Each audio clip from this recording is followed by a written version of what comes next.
और आप देखो पहाड़ों में कैसे मधुमक्खी पालन हो रहा है। ये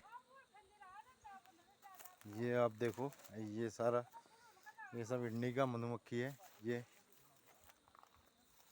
देखिए, ये यहाँ पर बॉक्स उपलब्ध नहीं हो पाते हैं तो यहाँ पर लोग अपने ट्रेडिशनल तरीके से मधुमक्खी पालन करते हैं। ये देखिए,